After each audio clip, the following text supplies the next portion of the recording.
Halo guys, jumpa lagi di Sikaro HV. Kali ini saya akan menjadikan ringkas cerita film yang berjudul Henry's Crime. Film yang rilis di tahun 2010 ini dibintangi oleh Om Keanu Reeves.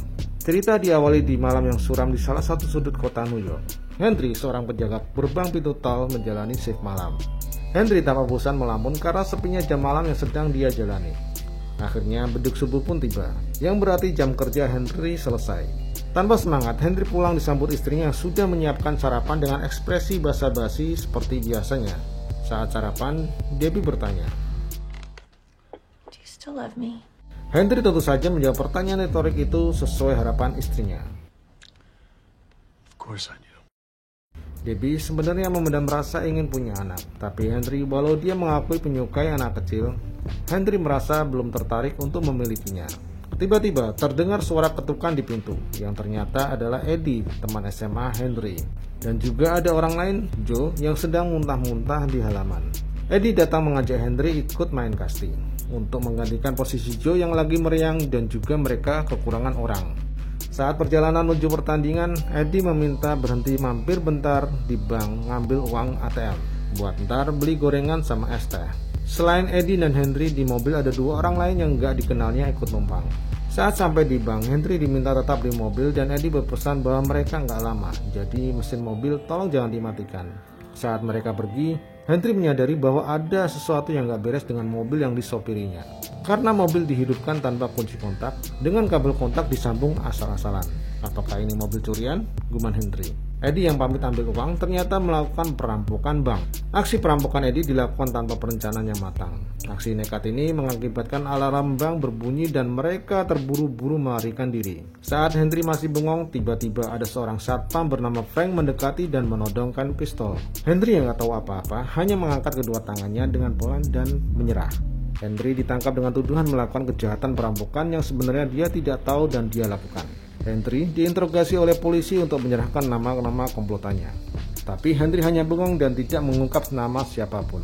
Akhirnya, tanpa skenario panjang, Henry diputuskan bersalah oleh pengadilan dan dihukum 3 tahun penjara. Henry seperti pasrah dan menerima saja nasib buruknya. Sekarang dia satu kamar dengan napi tua yang bernama Max. Henry dan Max saling sapa sebagai tanda perkenalan. Dan tampaknya Max juga bukan orang yang berbahaya.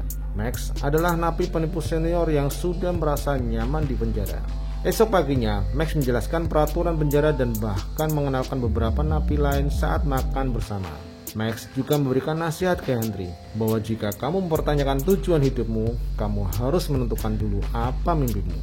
Di sini bisa diketahui bahwa Max adalah seorang yang gak jahat. Bahkan dia mengubah pandangan hidup Henry untuk membuatnya menjadi orang yang lebih baik. 6 bulan kemudian, Debbie datang mengunjunginya. Di suasana yang serba kikuk, Debbie mengatakan dia mengunjungi bukan karena kangen, tapi dia mengatakan ingin cerai kepada Henry. Debbie berniat mau menikah lagi. Henry menanggapinya tanpa banyak ekspresi emosi, bahkan memberikan selamat berbahagia bagi Debbie. Yang penting dikau bahagia. Saya mah gampang. Setahun kemudian berlalu, saat nongkrong bareng, tampak di muka Henry terlihat sudah terbiasa dengan kehidupan di penjara. Di sini Max menegaskan dia nggak berniat untuk pergi dari penjara. Baginya inilah rumahnya. Di sinilah impiannya, di mana dia nggak harus dipusingkan dengan tuntutan sosial masyarakat. Saat peninjauan ulang, Henry nyatakan lolos dan mendapatkan program bebas bersyarat. Tapi dia nampak nggak terlalu bersemangat. Setelah pamitan sama Max, Henry keluar penjara seperti bingung mau kemana. Akhirnya dia memutuskan pulang ke rumahnya yang sekarang ditinggali Debbie dan suami barunya, Joe. Masih ingat? Ya, si Joe. Orang yang muntah di halaman saat Henry dijemput oleh Eddie. Joe menyambutnya layaknya seorang tamu teman lama. Walau sebenarnya itu adalah rumah Henry yang sekarang dimiliki Debbie setelah mereka pisah. Henry yang melihat Debbie saat menyuguhi minuman terlihat tampak kondisi hamil yang lama diidamkan Debbie. Henry juga menanyakan kabarnya. Are you happy? I am. I'm glad. Joe menyela, mengucapkan terima kasih karena Henry tidak mencatut namanya saat kasus perampokan dulu. Henry menimpali bahwa memang dia nggak mengetahui namanya. Setelah mengambil barang-barangnya, Henry pun pergi. Sekarang Henry adalah seorang gelandangan yang nggak tahu mau kemana. Dia pun menginap di motel dengan uang hasil penjualan mobilnya. Di hari berikutnya, diperlihatkan Henry tiba-tiba berdiri di depan bank yang dulu dia didakwa melakukan perampokan. Dia kepikiran bagaimana kalau dia benar-benar melakukannya sekarang. Saat bengong, Henry terserempet mobil hingga terjatuh. Julie keluar dari mobil memarahi Henry karena menyeberang jalan sembarangan. Datang Frank, si satpam menawarkan ambulans ke Henry yang langsung ditolaknya. Frank membela Henry saat dimarahi Julie dan mengatakan bahwa Julie juga ceroboh karena nyetir sambil teleponan. Frank membawa Henry ke dalam warkop buat memulihkan diri dan ngobrol sama Julie. Julie adalah seorang aktris yang terkenal oleh iklan di TV dan teater lokal di New York. Setelah memastikan Henry baik-baik saja, Julie tampak terburu-buru langsung pergi.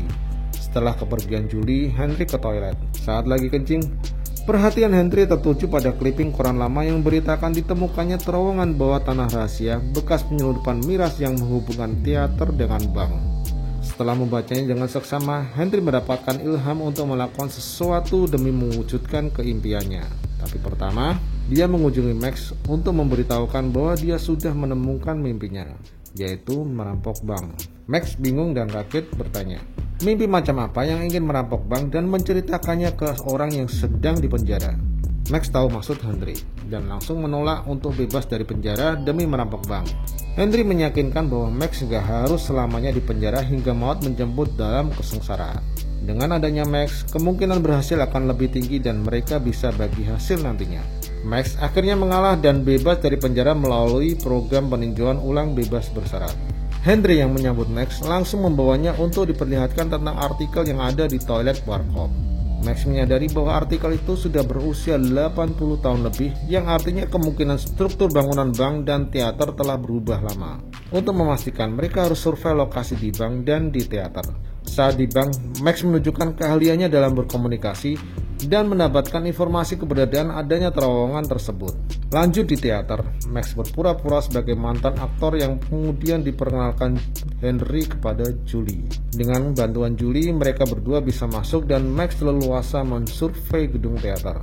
Ditemani oleh Simon, si manajer, Max menjelajahi gedung teater dan mendapatkan info bahwa lokasi terowongan itu sekarang tertutup di dinding di ruang ganti aktor utama. Adapun Henry sedang berusaha ngajak kencan Julie nasi malam. Gak pakai pikir panjang, Julie mengiyakannya.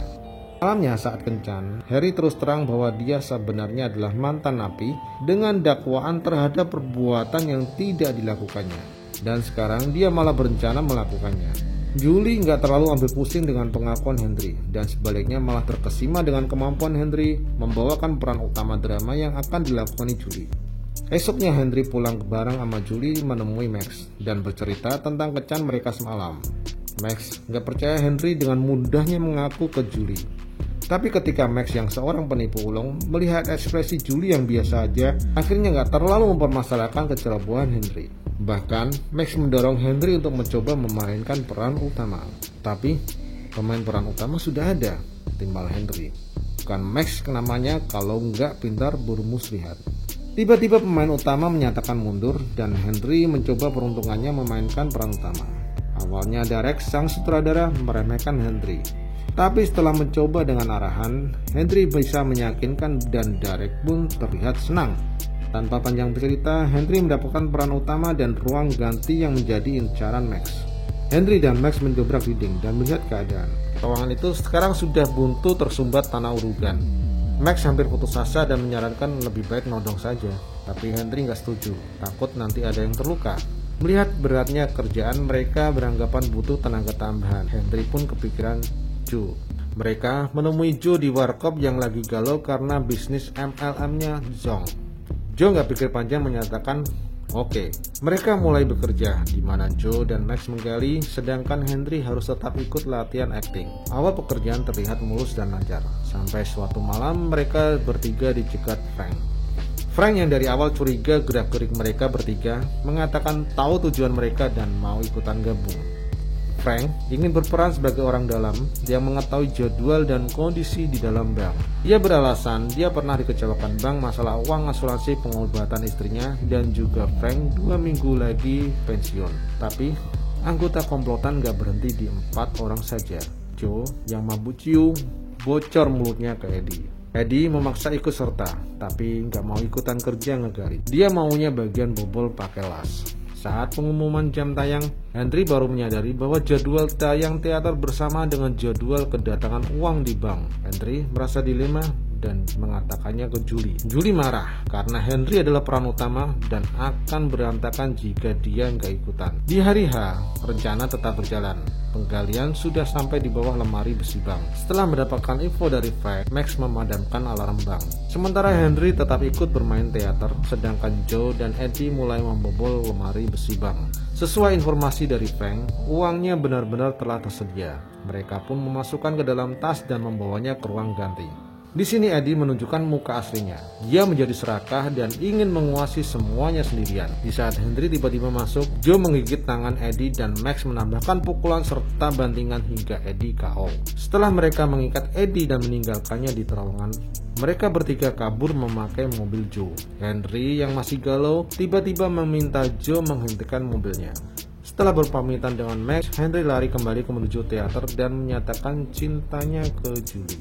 Selesai. Saya Tom dari Sicario HV. Sampai jumpa. Sampai di sini dulu teman-teman. Merdeka!